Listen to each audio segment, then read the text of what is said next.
I'm always trying to think of how can we increase our software footprint to add efficiencies into the day-to-day sort of more mundane tasks that we have in finance and accounting, as looking at entries or expense reporting, and that was a gift from God, expense reporting software. So I think it's really about what are specific ways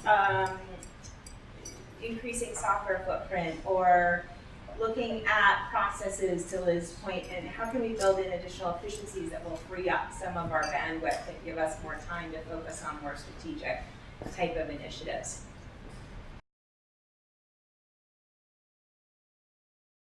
Every day there's a new challenge, and I'd say the thing that comes to the top of my mind right now is how do we look at ramping up finance and accounting infrastructure to support a high growth business? And how do you look at the timing of hiring, timing of putting processes in place, and looking at technology and information technology and increasing your footprint in information technology to support that growth? And the timing of it is really critical, because you never want to have excess resources basically being 50% utilized, the capacity being 50% utilized. You want to ensure that you're constantly working at 80 to 100%, hopefully not more than 100%, but of course, as we all know, that never works out that way.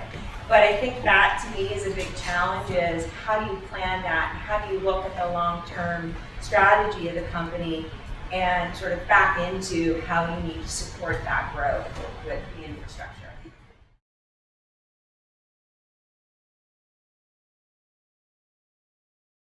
In early stage companies, you got to do all the same stuff that larger companies do. You're not doing as much of it, the volume's not as high, but you still got to have all the key functions. And we all know numbers well enough to know we can't have the same overhead that we have if we were a company that was 10, or as much as we want to, sometimes 10, 20 times our size. So I think it's interesting, because I think depending on the stage you're in, it's around the team, and thinking about kind of where do you balance kind of general athletes versus people who are really, really kind of snipers, and they're really expert at this one thing. This is what they can do and do well. And so I think the interesting thing is, depending on the stage of the company, you're trying to kind of determine, how do I balance covering a lot of surface area, right? Because there are a lot of, I mentioned all the things that my team has to think about every day, and then as well, where are the areas where we need a lot of depth and understanding. And so I think that's one thing that's unique, and I think it's a lot of fun, because I think that ultimately when you're in that sort of environment, I know, like I said, I feel like I'm learning something new every single day, and that's kind of the trade-off for the longer hours potentially, because you're doing things for the first time that you're not an expert in, and you're picking up the phone and calling. I see a lot of people in this room that I call frequently when I have a question. What do I do when this happens, or how do I treat this? So it takes time to do that, but I think the trade-off is that hopefully I've stopped calling them as much as I was calling them the first 3 months I was on the job.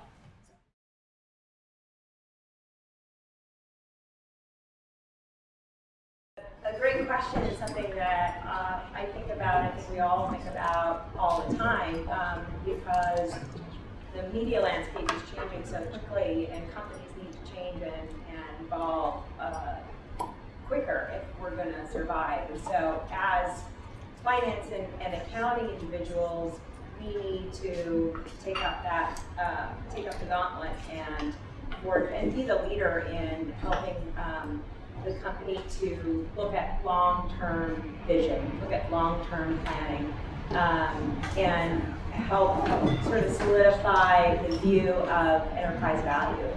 And I think that's sort of something very different from what finance and accounting has always traditionally been, as your typical bean counter. I read something recently that called, we transitioned it from bean counter to bean sprouter. I kind of like that. I like that. And then to sort of wrap that up, there's a Denzel Washington quote from Training Day where it says, shit's not checkers, it's chess. So we always have to be kind of thinking 5 moves ahead, and we're not just kind